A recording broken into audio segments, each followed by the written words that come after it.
Thanks, Tom and John, for great papers, and thanks, Matthew, for the invitation.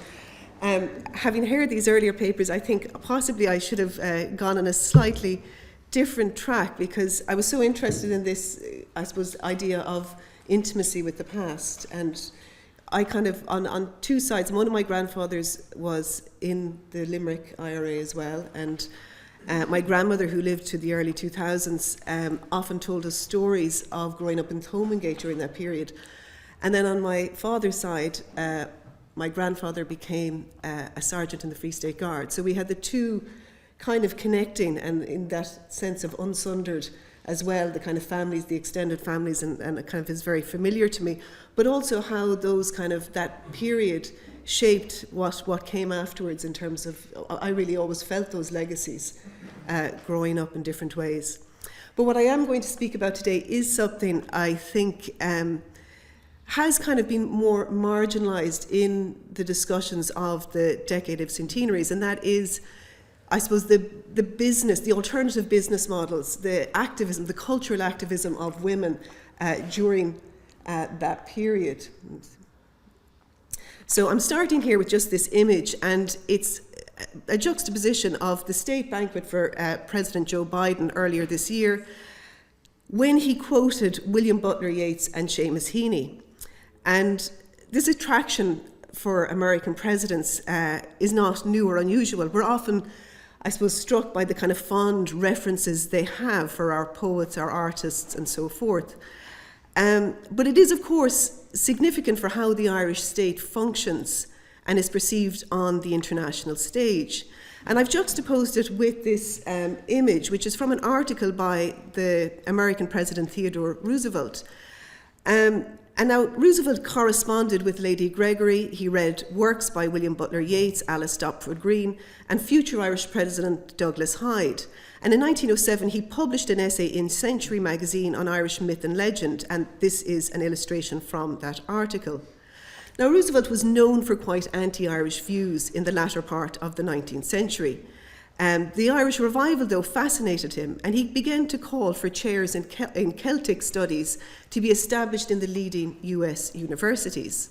He was also deeply impressed by the Irish cooperative movement, which influenced the Country Life Commission that he established in the US in 1908. Now, of course, my talk today isn't about Roosevelt, but I thought him an interesting example of the impact and reach of the Irish revival. An example that illustrates the speed and efficiency in how those ideas circulated around the world. And it also illustrates, I suppose, the idea of soft power. So one significant aspect of this cultural renaissance and its associated soft power is the idea of proto-diplomacy.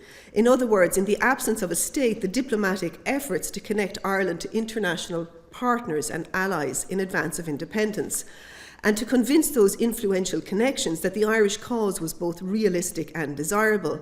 Now, Angus Mitchell and I have collaborated on a study that describes, see if I can work on, that describes the proto-diplomacy of Alice Stopford Green, who created connections with professional diplomats like the historian and French ambassador to the US, Jean-Jules Jusserand.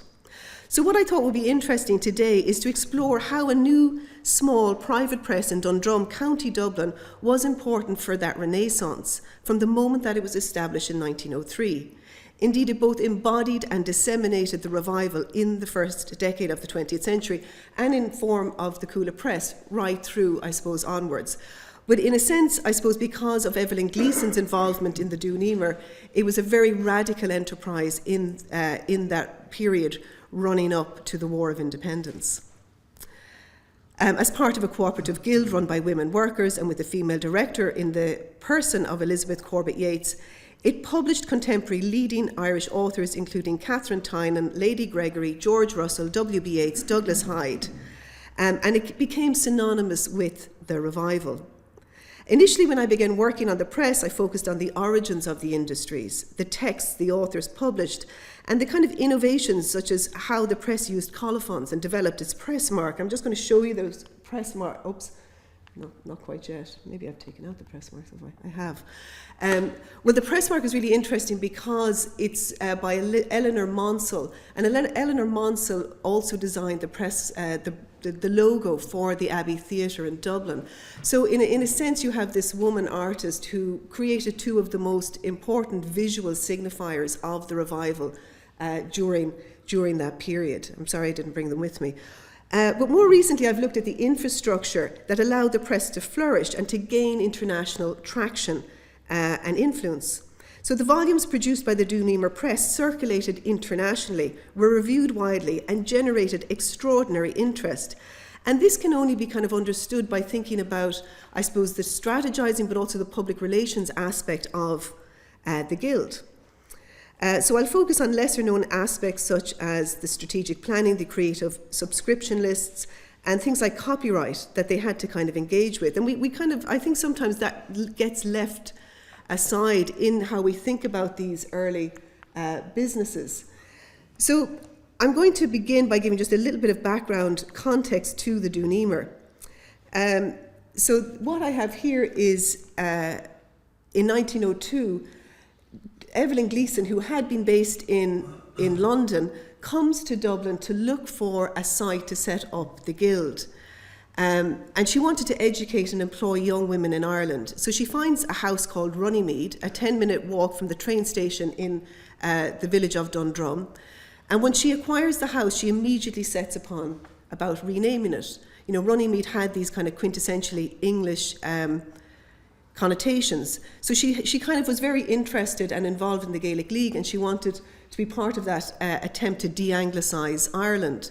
So she initially, as you can see here in these draft notes, she has Roisin Dubh. She initially thought to call it Roisin Dubh, again with the kind of particular vision of Dark Rosaleen and the kind of, I suppose, the resonances that go with that. But interestingly, she didn't stay with that name. She kind of, I suppose, you know, the idea of redemption that comes, you know, the male poet comes and saves Roisin Dubh. And she instead called it Dun Emer, which is the fort of Emer. And the idea here is that Cuchullin's wife, Emer, who was, set up her own guild, who had this kind of craft, embroidery and so forth, that it suggests kind of a space of female empowerment and agency and autonomy, the fort or stronghold of Emer.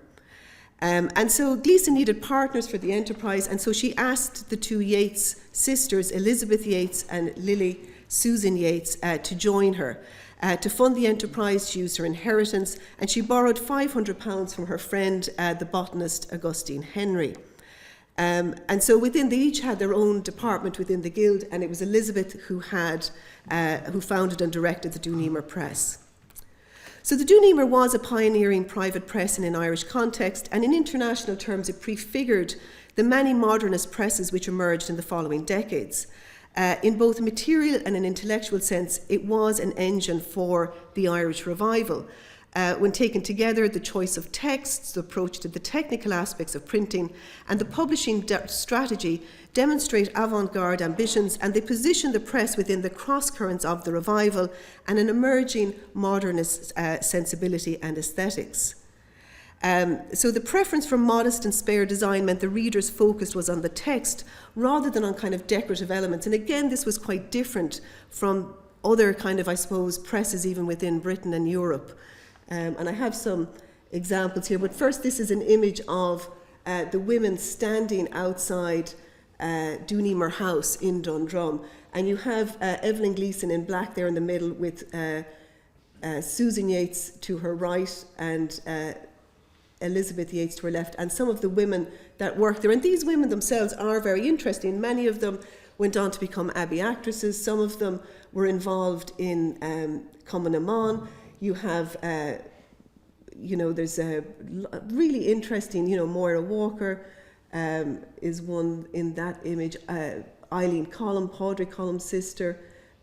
So very, very interesting people themselves who were radicalised within this space. Tomás MacDonagh was a frequent visitor, and it was Evelyn Gleeson that made his kilt. They also made the banner in the embroidery workshop for the Citizen Army.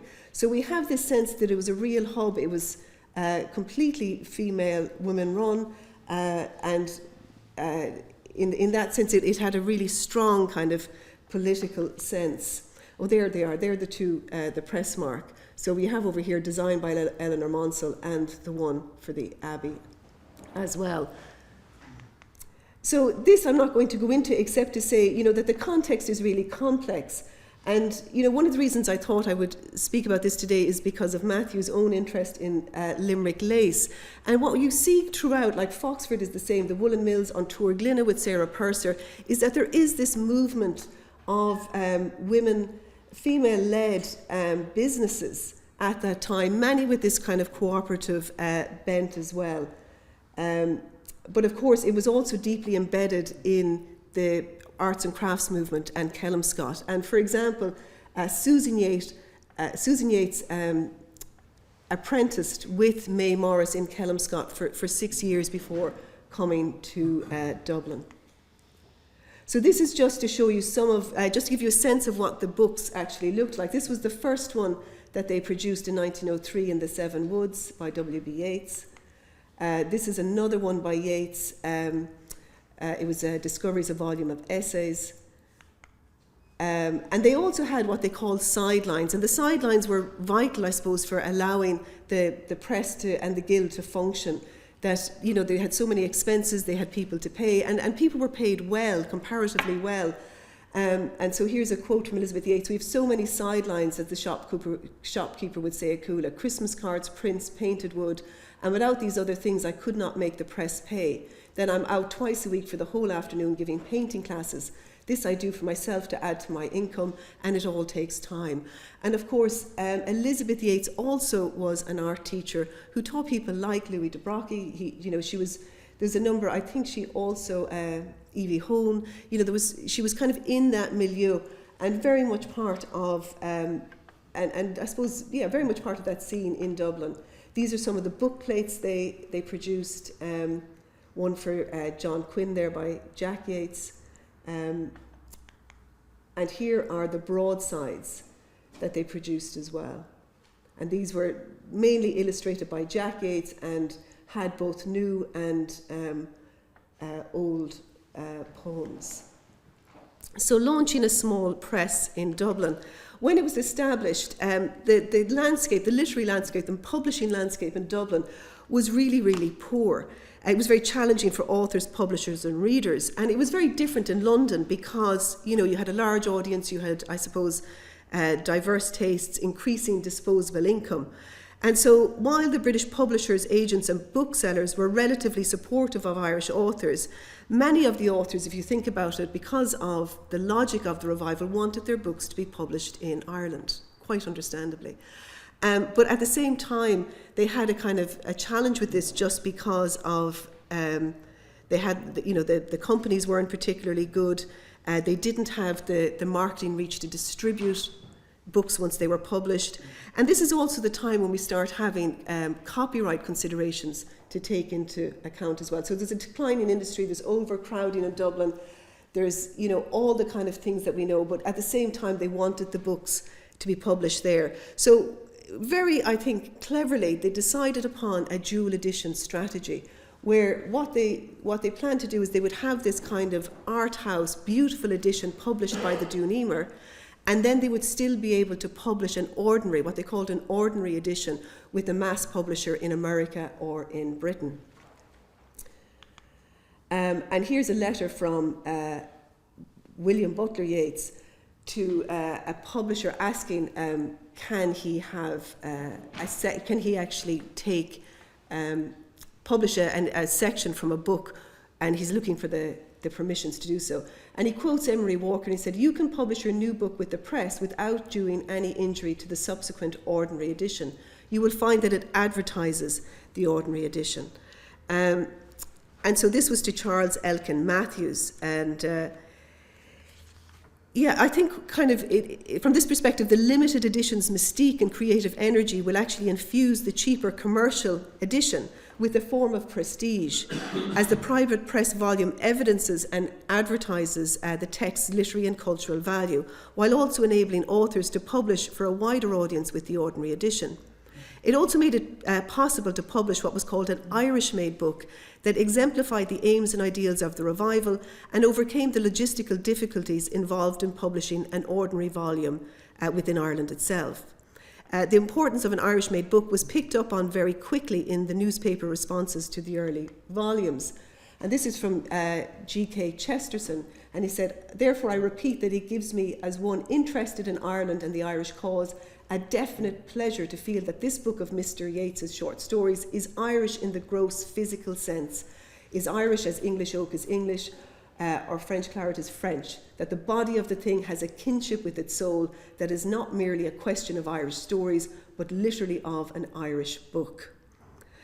And the next one here was the idea that it was centering the revival back to Ireland, which was something that was very important for Evelyn Gleeson. She moves from London, which is a real hub in the late 1890s for these ideas, for this kind of revival, but she realises it has to be centred back in Dublin. It has to come. So they move back.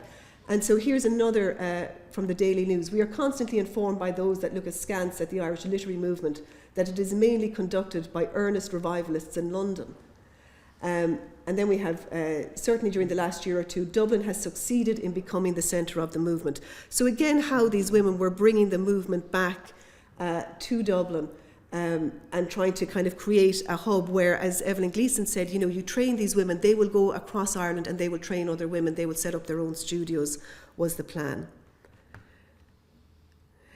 So in terms of then, how did they try to develop? Gleeson had said, "We want to find work for Irish hands in the making of beautiful things, that the education of the work girls is also part of the idea. They are taught to paint and their brains and fingers are made more active and understanding. Some of them we hope will become teachers to others so that similar industries may spread throughout the land." And the 1905 news article reports that then the Dun Emer is a fully fledged, formally registered cooperative society. All workers are members, and then it quotes, "It is in fact a little republic." So, and just to demonstrate, I suppose, and this again I've been told is the first example of this where two women workers here, Esther Ryan and Beatrice Cassidy, are named in the Caoilfhionn. So the workers were actually given credit for their work, and they were subsequently in all the books that both the Dun Emer and the Coola actually produced. So how did they create publicity and frame the critical reception? Because obviously they moved to Dublin. It's not, at that time, it wasn't kind of getting, I suppose, the coverage that they wanted. So they decide that they're going to, they develop this strategy. So they have a number of things. They have open days, and they use them in a kind of pedagogical way. They invite people once a month to come and to see the workshops and the rooms. They send circulars out, like here, those who receive the circular are invited to see the work. Dun Emer is in the county of Dublin, 10 minutes walk from the station. So they have these open days, they have the circulars. They have an influential subscription list, and this is kind of critical to what they were doing. They participate then in international fairs and exhibitions. They have prospectuses, which become these almost like press releases. They send out prospectuses to journalists and to influential friends. And what happens then is you see those prospectuses rephrased and paraphrased in the newspaper accounts afterwards. So it's really interesting how they manage that. So this is just one, a reporter goes to the house and she describes afterwards the old-fashioned country house at Dundrum with a glass-covered porch and many windows facing south, their green weather shutters set against the broad walls, before concluding with admiration that Dun Emer, quote, was the least conventional of places.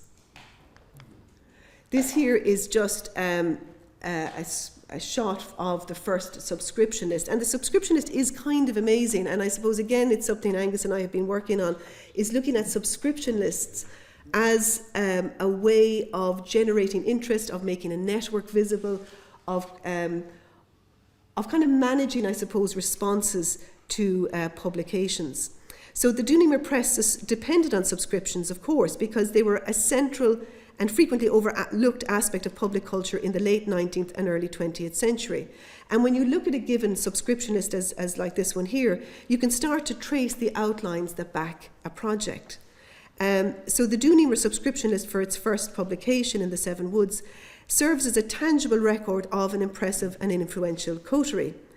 And so, addresses span Ireland, Britain, Germany, America, Egypt, and South Africa. American subscribers were drawn from across various states, from Massachusetts to Minnesota, and one subscriber is this businessman, James Carlton Young.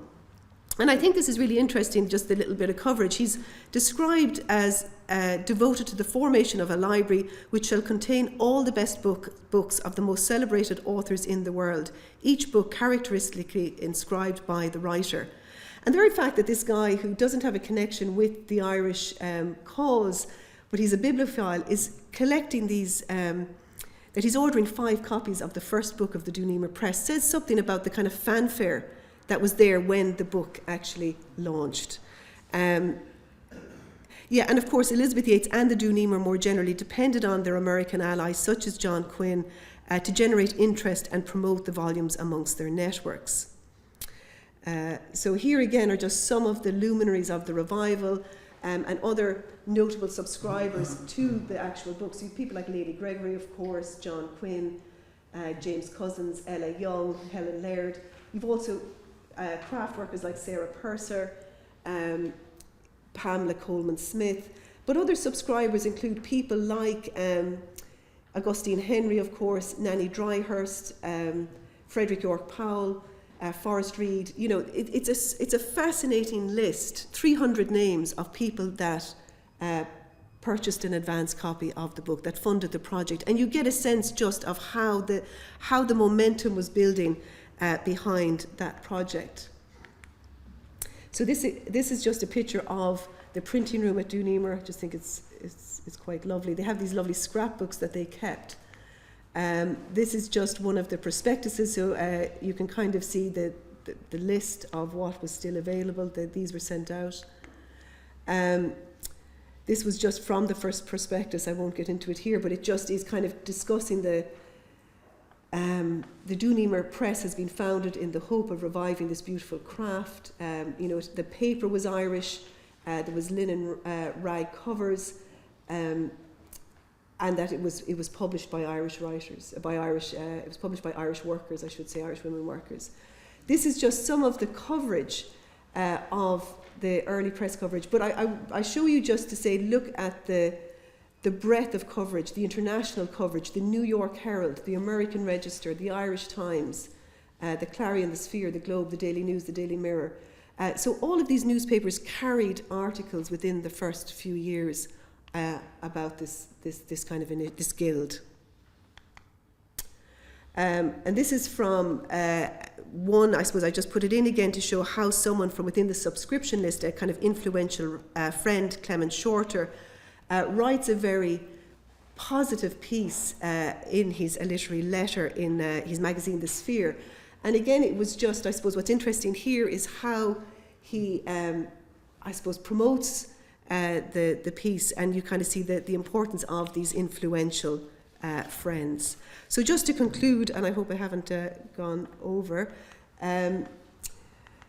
these are just more articles.